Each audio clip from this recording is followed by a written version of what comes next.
Okay, so this is sad, of course. So the one subject that I want to speak on first, that I think is the most important, especially to me, and this just relates to anyone who's been a victim of trauma or abuse, and especially anyone who has then been in any way blamed for being an abuse victim, a trauma victim, a survivor of that abuse, of someone else's cruelty towards them.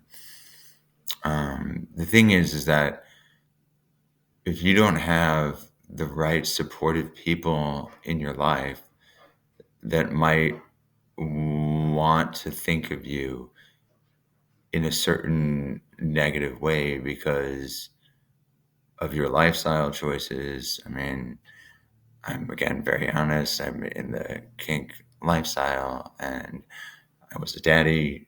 I'm still a daddy. That is my sexuality, just as much as anyone who is gay or straight or poly. That is their sexuality.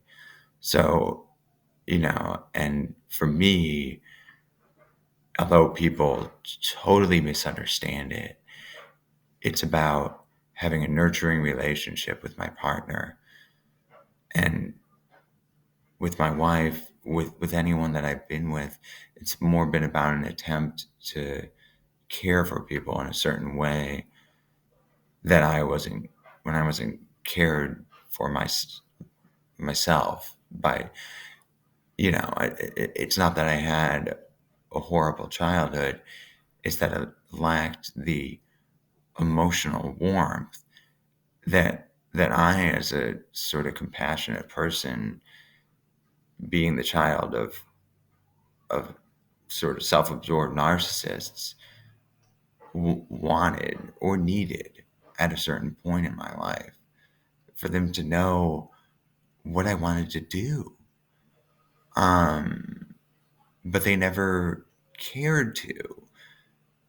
And, as it became apparent to me recently at 40 years old, despite my recovery and things like that, um, and despite what I had been through, my former mother, who, I just had the power and the ability to change that relationship. And I think everyone should always know that they can end any relationship in their life that is unhealthy, that is causing them further pain, that is causing them to continue to be sick when they have an opportunity to be well. So I just want to try to help others make sure that they don't, like me, ever think to internalize other people's misguided notions, you know, because because of the person that I had been with and their narcissistic sociopath disorder. They had interpreted something that I was doing as potentially an indication that I was going to leave them. So that person had sex with another person while I was present multiple times, lied to me multiple times, lied to others about me multiple times to try to make me seem like I was someone I'm not. And then I, felt like I had something to prove, but I never had anything to prove. Um, I never, it, it was a learning experience ultimately, but eventually that person had lied to me about trying to help me with my trauma and was oddly trying to have me arrested at the time because they're so out of touch with other people, with feelings, with emotions, with the fact that this person never really knew me and didn't know that I was traumatized because I had a relationship with that person's family. So it wasn't really about this person. It was about the family that I felt that I never had. And I think, a lot of times people just don't want to understand people to that degree. Um, and just, put aside other people's pain or suffering that other people caused. And I would never do that. And especially in recovery, I've tried to make amends to all those who have harmed, and I've always been open to it.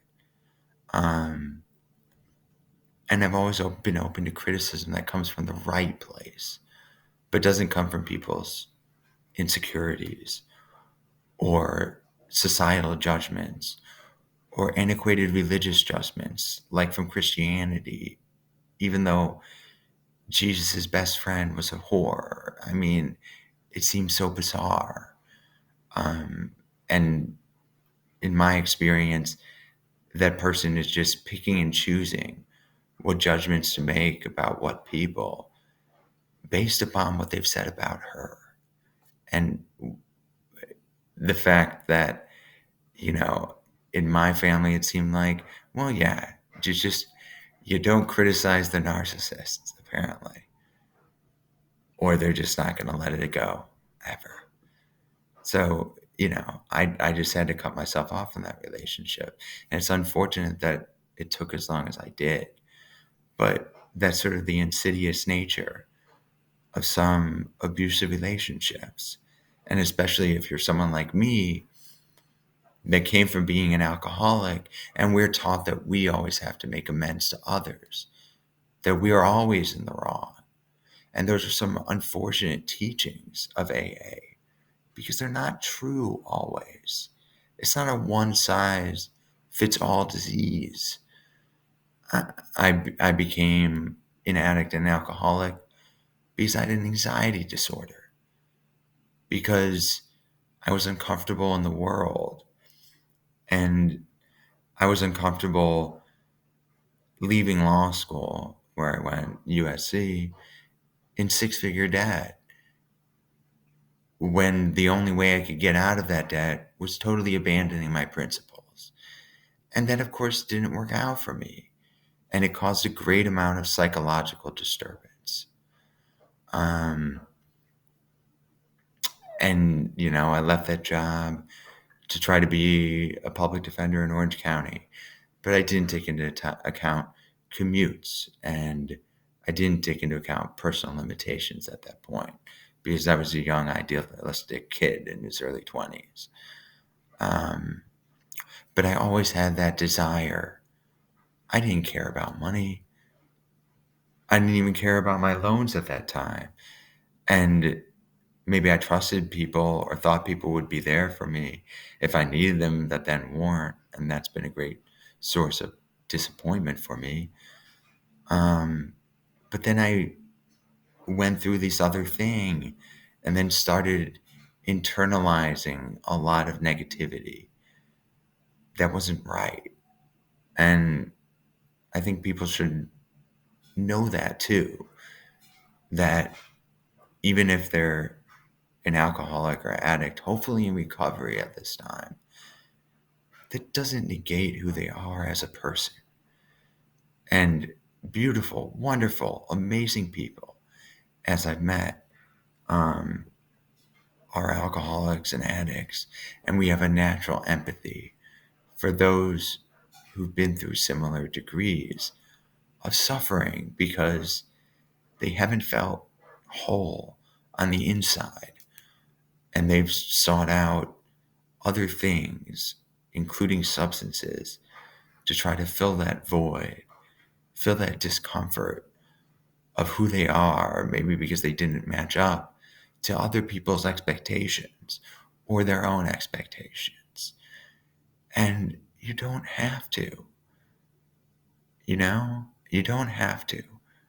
You don't have to live up to anyone's standards other than your own that you set at the time. And nothing that you've ever been through, nothing that you've inadvertently done to another person, especially due to your disease that was outside of your control, is an excuse to love yourself any less, especially way after you've recovered and you've done your best to, heal others. Uh, so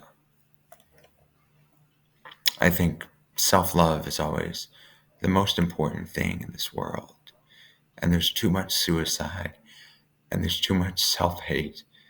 And that self hate leads to people projecting and hurting others because they don't love themselves.